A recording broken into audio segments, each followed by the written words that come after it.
Hey, how's your day? I'm Jway and welcome to my YouTube channel. Static Major is mainly known by many for being featured on Lil Wayne's hit song Lollipop. Many may not know his role in the R&B group Playa, his major contribution to Aaliyah's final album, and his songwriting skills. In this video, I'll explore the background of Static Major.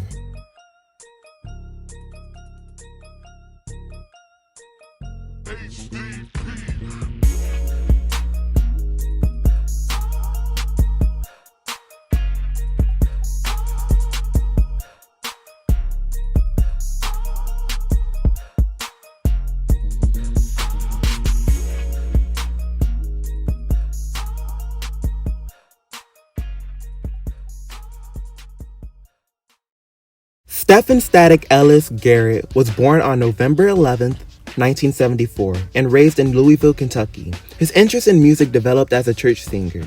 An acquaintance of Static Major in his middle school and high school, named Jonathan Ray, described him as being very outspoken, funny, and entertaining.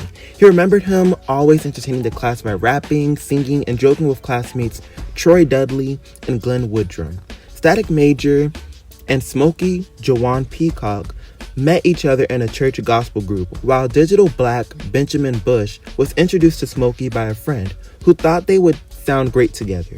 Since they each attended the same high school and had an instant connection with them being raised in the church and on gospel music, it led to the formation of the R&B trio Playa, but they went by a different name back then as A Touch of Class in the late 1980s. I read somewhere that you guys used to be called Touch of Class.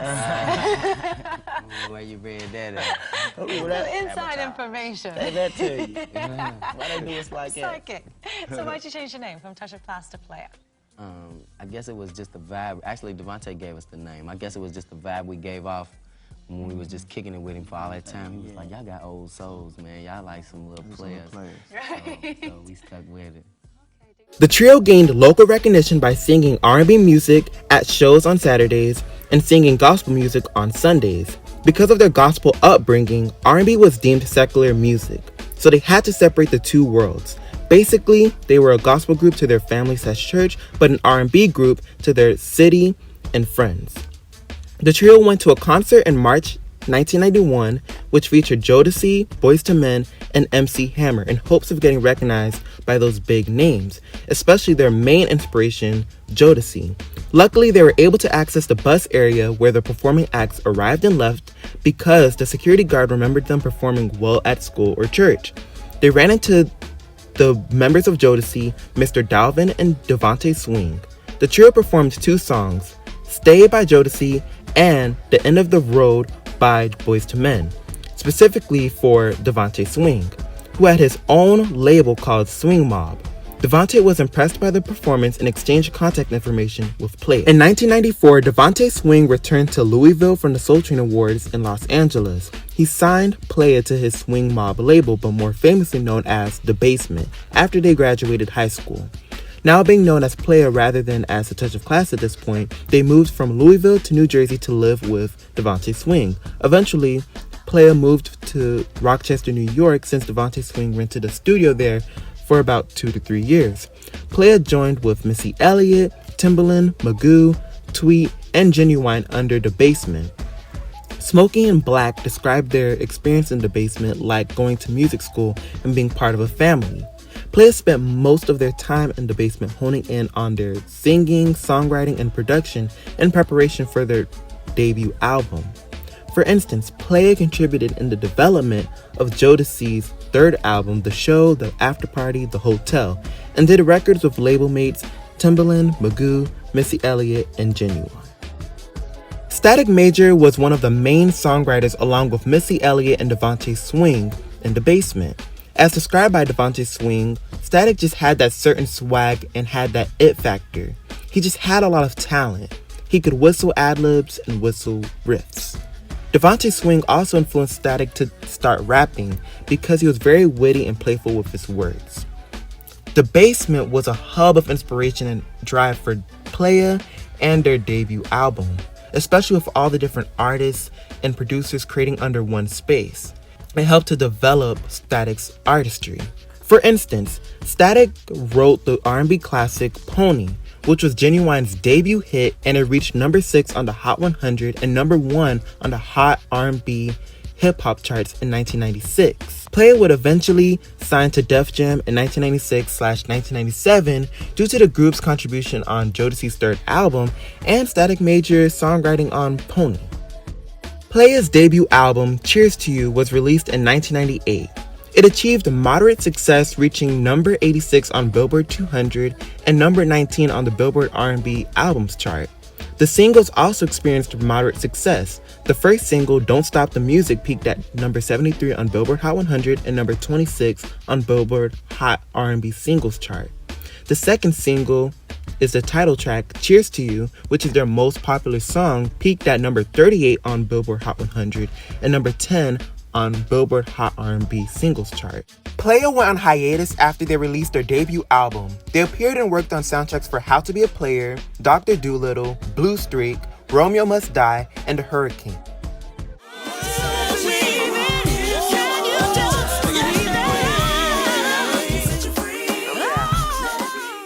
Static Major wrote and worked with multiple artists like Destiny's Child, Nicole Ray, and Ginuwine during the group's hiatus, especially for Aaliyah. Static Major wrote Are You That Somebody, Try Again, and Come Back in One Piece for Aaliyah, which were all successful on the charts. Static became the lead songwriter for Aaliyah after Timbaland and Missy Elliott, who were both heavily involved in Aaliyah's second album, One in a Million, had disagreements with Background Records and were unavailable for Aaliyah's third album. They were probably aware of Barry Hankerson's shady ways and cut their ties and affiliation with Background Records. As stated by Static Major, the Aaliyah situation came through my management, who are the owners of Background Records, Barry Hankerson. I just was showing up with the right records. Me and Aaliyah had hell of a chemistry. She really trusted my sound where I was going with it. In other words, Background Records was impressed by the success of Are You That Somebody and Try Again, which led to Static Major teaming up with Aaliyah. Static Major wrote the majority of the songs on Aaliyah self-titled. He synergized and worked amazingly well with Aaliyah. He was able to interpret and understand the female perspective very well. For example, We Need a Resolution is a song about two lovers who are at the breaking point of their relationship. They address their issues but are not properly communicating, thus not having any resolution, so it ends on a sour note. Loose Rap talks about a girl getting approachable with loose raps or bullshit from guys. Simply, she sees through the facade and expects much better from guys trying to talk to her. Never No More describes a troubling relationship featuring signs of domestic violence. She is aware the relationship with him is becoming toxic, but she's ambivalent on whether to confront him or to leave. Read Between the Lines is a Latin-inspired R&B song that begins with her peeping the sketchy, suspicious behaviors of her partner, but later she becomes aware and catches his play. I Refuse is like a follow-up and second part to Never No More, where she adamantly refuses to suffer in her troubling relationship rather than having ambivalence. It's Whatever is a somewhat sad love song because she just left a toxic relationship and she's so desperate for some romance that she takes on any men, and hence it's whatever, nothing special or important. And this is also confirmed and noted on I Can Be, a rock-influenced R&B song where she plays the side chick and persuades a man who's in a committed relationship to be with her. Those Were the Days is a song about reminiscing the great and happy moments of a past relationship. The interesting thing about Those Were the Days is that she wasn't remorseful for leaving the relationship or depressed or sad about missing her partner. She provides herself closure and relief. And it basically concludes, I refuse. That lyrical breakdown or mini review of Aaliyah's self-titled basically showcases and presents Static Major's lyrical prowess and how great he was with songwriting. Overall, Static Major was very integral in developing an album that not only displays the maturity and growth of Aaliyah as an artist, but also articulating the experiences of being a young woman, dealing with topics such as heartbreak, pain, coming of age, etc. The creation of those songs from Static Major were so effortless, easy, and natural to him. Loose Rap, for example, was created based on a slang that Static would use while producing and writing songs in the studio with Digital Black, Eric Seats, and Rapture. He kind of mumbled the hook because he didn't really know what words he wanted to use, but the only part that came out with was the loose part, so he decided to write about that, said Rapture. After Static finished production on the album in 2001, he returned with Playa to release their follow-up album, Throwback Legends. Playa 2003, we back, motherfucker. Off the chisel. Throwback Legends. It's never too late for the boys. Ever single coming at you ASAP. ASAP. And he means that motherfucking shit. He didn't know I was coming out of the bathroom. I was taking one of them 8-ball piss, 6-ball piss, you know. But ASAP. you know, ASAP, we coming at you, nigga. Throwback Legends, big guys, LKY, do or die. Why ask why? We gon' try to the fullest. We gon' do the damn thing, man. One, blow us up. Your nearest radio station, call them up and tell them, play the motherfucking jam. Plus, Real. come check out our show. We got a new tour is popping, and it's called From Thug to Passion. You feel me? Because that's where we go. We take you from thug to passion. That's a mean combination. You feel me? Thug to passion. But it's never too late for us. It's never too late. It's never too late. It's never too late. This right here is the first single on the new album. Oh, whoa, whoa. Never too late. Never too late for us. In the back of my mind, it's never too late. Never too late for us. Unfortunately, that album was shelved and Playa was short-lived because the first single from their follow-up, Never Too Late, failed to hit the charts, so Def Jam dropped them. Even before they got dropped, they were having issues with creative differences with Def Jam. In 2003, Playa disbanded and each member pursued their solo careers. Static Major continued on with his songwriting career after Playa ended, writing songs for JoJo, Brandy, Destiny's Child, Tank, Truth Hurts, Solange, Jamie Foxx, and Pretty Ricky, but was also developing his solo career as a singer/rapper by working with David Banner, Jay-Z, Lil Flip, Southern Air All-Stars, and Playing Skills. While Static was managed under Blackground Records, he formed his own label called SWAT Music through Universal around mid-2000s to release his debut album, Suppertime on the Fetty Side, or simply known as Suppertime, and to sign local artists from Louisville like Goodfellas. Because they can do it properly. Here you go, man. What's up, A-Town? This is the Native, Louisville legend. You know what I'm saying? I get my back by the young cats. We ain't hearing that, man. You know what I'm saying? I get my man Smiles, my dude Blue over. Holla at you. Hey, this is Young Goodfella representing the 50 Park Streets of Louisville, Kentucky. I'm gonna tear this game apart. So when y'all let me in, whoever's retiring, and y'all know what I'm talking about, you better come out retirement because I'm ready to do the damn thing. You heard? Alright. Goddamn. Holla back. Yeah, Louisville, Kentucky, this is Blue with them Street Kings and In the Trunk Productions. Coming from, you know what I'm saying, a 502, we holding it down. Yeah. Alright. And I'm Bob Skins, the mogul of the motherfucking clique. You feel me? Putting it down. You feel me? Mogul up. The brains behind the motherfucking operation. The motivation behind the operation. Smell me. Hold on. Hold this player. Hold it. 3 times for my niggas on the block. 3 times for my nigga. Oh, alright. That's some more for me. That's some more. Hit that shoulder for me. Dog. On your ass. You wasn't here tonight. Let them bitches cry. Missed it. Debut 5 years in coming. We debuted. You missed it. I missed it. It's about to be on and popping around this motherfucker. And this time, we ain't going nowhere. Ain't going nowhere. Time on the fetish Representing. side. Solo album entitled Suppertime on the Fetish Side because it's time to eat. Wow.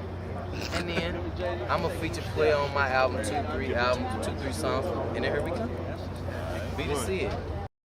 To create buzz for his debut album, Static released a mixtape titled Suppertime Mixtape Volume 1, which was like a prequel to his debut album and provided an idea of what's expected in 2004.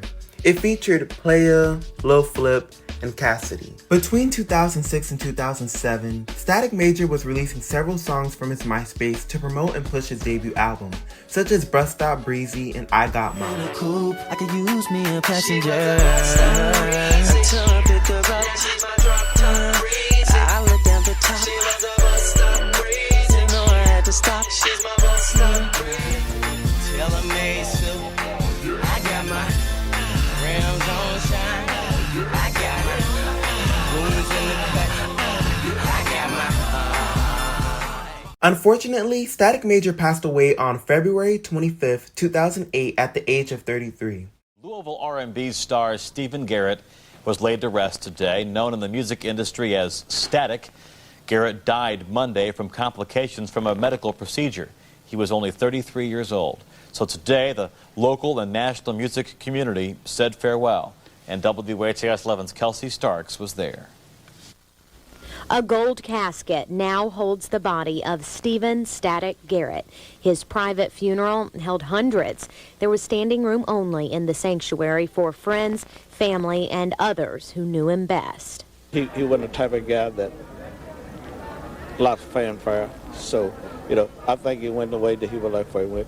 He wasn't a flash person, he was just laid back, everyday person, you would have never thought he would realize exactly who they had in their backyard, and then when they go back to look at Steve's life and they'll be like, oh, he did that song? I didn't know he did that song. R&B singer Tank was one music celebrity at the funeral that reportedly held many more.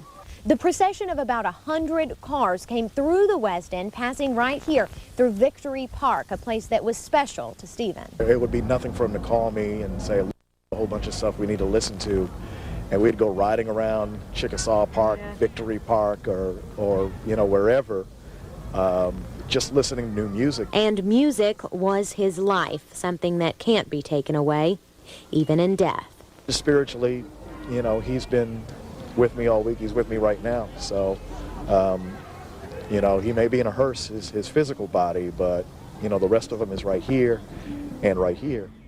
As Static returned from Atlanta to the Louisville International Airport, his wife, Avonti Garret, noticed he wasn't feeling too well, and he was rushed to the hospital because he was showing symptoms of stroke-like symptoms, such as droopy eyes and having difficulty swallowing. His symptoms were related to myasthenia gravis, which is a rare autoimmune disease that causes muscle weakness. Since the doctor diagnosed that he had myasthenia gravis, the doctor performed a dialysis-like procedure to clean and rid the blood of toxins by placing a line in his vein. The doctor poorly placed the line in his vein as he pierced multiple holes in the vein. Static felt pain and discomfort when the doctor placed the line in his vein, so the nurse went to the doctor for guidance. The doctor told the nurse to pull the line out of his vein, which was very irresponsible, since it was a newly placed line and they didn't use precautions such as checking the x-ray. Her pulling the line out from his vein led to rapid internal bleeding in his chest. His cause of death was medical complications from a dialysis-like procedure. Baptist East Hospital, which performed the procedure on Static Major, was later sued by Static Major's family for malpractice, and they won the lawsuit. Many were shocked and surprised when it was announced he passed away, because it was so untimely. For a while, many people were confused and didn't understand the cause of his death. Some were saying he suffered from a brain aneurysm, while others said he passed away due to myasthenia gravis. But truly, Static Major passed away due to medical complications from Baptist East Hospital. His debut album, Suppertime, which was expected to be released later in 2008, has remained unreleased. 2 weeks after Static passed away, his song Lollipop with Lil Wayne was released. He wrote that. He wrote the whole, that was his idea, whatever you hear me say, that was me. But the whole lot, that was his song. That song was brought to me without my vocals, put it like that. The song would later go #1 on Billboard Hot 100, spending a total of 5 weeks at the top of the charts. It was one of the biggest songs of 2008 as it sold over 9 million copies. The song, which is most memorable for the sexual innuendo of Lollipop, its catchy hook, and heavy use of auto-tune, won him a Grammy for Best Rap Song in 2009. Static Major is an underrated R&B pioneer because he's relatively unknown, but was responsible and behind the success of many classics and artists like Ginuwine and Aaliyah. His legacy is carried by his 3 children and his wife Avonti Garret, who created Major Styles Entertainment, which is an independent label for management of his catalog and future releases. She's currently working with local artists, closer industry friends of Static, and labels to release his debut album. In addition, Avonti Garret keeps his legacy alive by hosting annual tribute events for Static Major and her Rip the Runway fashion shows. Many artists have sampled Static's music, most prominently by Drake, Look What You Have Done, and After Dark, and recently by Jack Harlow, Love Is Dro. Along with his role in Playa and making the Louisville hip-hop and R&B scene more popular and notable, Static has influenced artists like Drake, Bryson Tiller, and DeMar Jackson. In conclusion, Static Major is a very talented singer/songwriter that deserves much more recognition and acknowledgement, especially with his contribution to many classics that are very memorable and a part of many of our childhoods. His peers and close friends remember him being a down-to-earth, caring person and praises the creativity and innovativeness of his singing/songwriting process. Static Major left too soon and he didn't get the chance to show or share his full potential as a solo artist, but his contributions to R&B music will never be forgotten. Rest in peace, Static Major.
Thanks for watching this video. Let me know your thoughts on Static Major.